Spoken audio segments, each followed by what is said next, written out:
guided by the fighter mentor. The problem is not waking up early. The problem is letting the first minute of the day be stolen.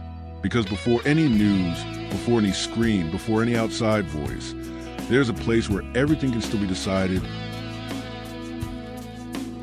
Discipline begins there, in the moment when autopilot tries to take over, and you don't hand the control, in the moment when the body is still slow, but the mind already chooses not to scatter.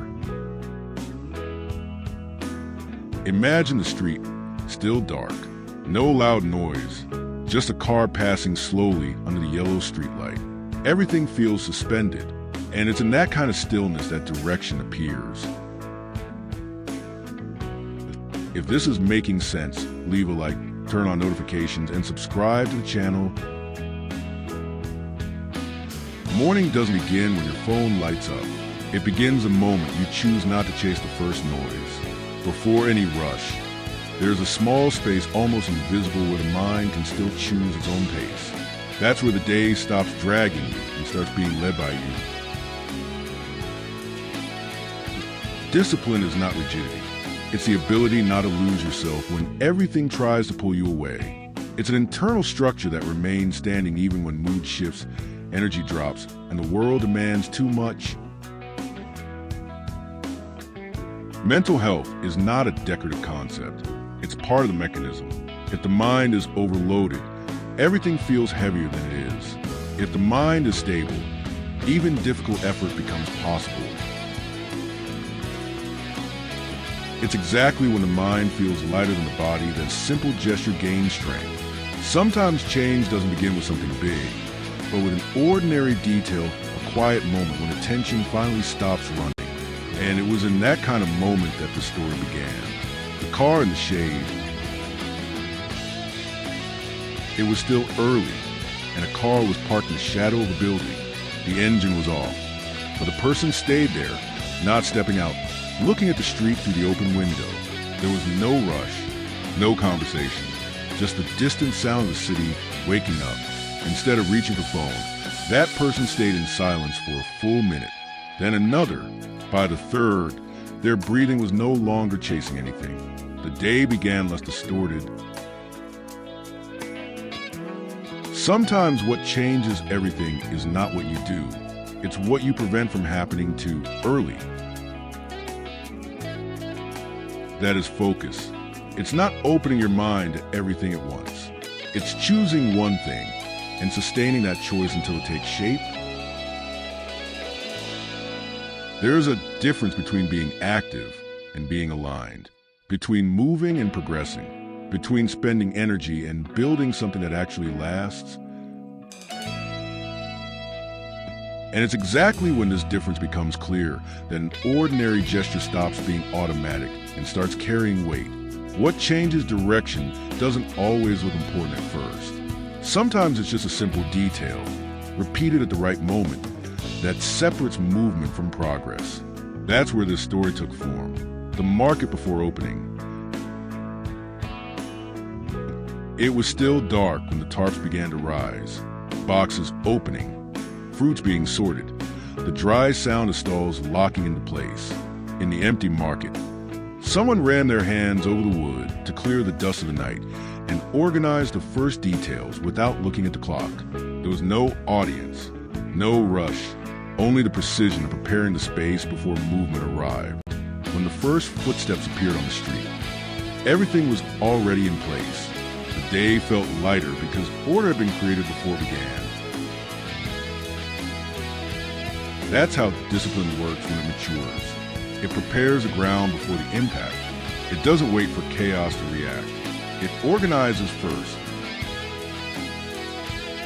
Conscious productivity is not about doing more. It's about producing without crushing your own mind in the process. It's knowing when to move forward and when to slow down before breaking inside.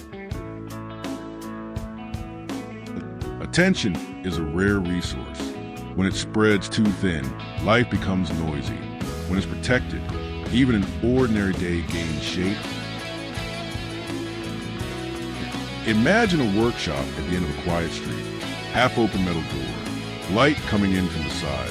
tools hanging, a low radio playing, and in the center of it all, an open engine on the table. Nothing glamorous, just precision. The workshop and the open engine. Someone spent the entire morning looking at a dismantled engine. They didn't try to fix everything at once. They didn't tighten everything with force. First, they observed. Then, they cleaned one piece. Then, tested another.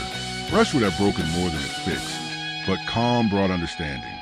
What looked like disorder was just excess pressure in a tired system. When the person slowed down and treated each part with attention, the engine responded again. If this is making sense, leave a like, turn on notifications, and subscribe to the channel. That is the image of the mind. When everything starts failing, it's not always a lack of strength. Sometimes it's a lack of clarity. Sometimes it's too much noise. Sometimes what needs to change is the way you look. If you are too tired, you don't need to attack yourself. You need to reduce the excess.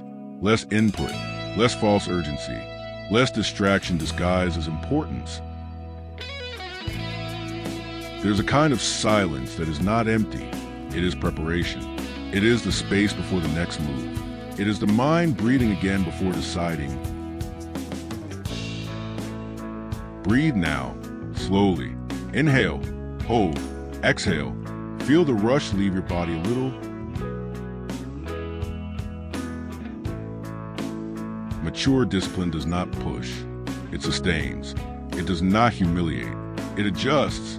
It does not destroy to prove value. It preserves what matters so you can continue. And that changes everything. Because when the mind stops fighting itself, work stops feeling like war. There are days when the greatest progress is simple, not scattering, not going on autopilot, not giving the first minute to noise. That alone changes direction. Those who learn to protect the beginning of the day learn to protect their own destiny, because it is in that quiet beginning that direction is defined without pressure. Those who choose well how they start avoid carrying unnecessary noise, sustain clarity throughout the hours, and gradually build a path that is more stable, intentional, and harder to derail.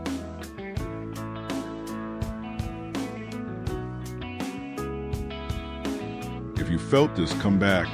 Here, we don't celebrate noise. Here, we learn to remain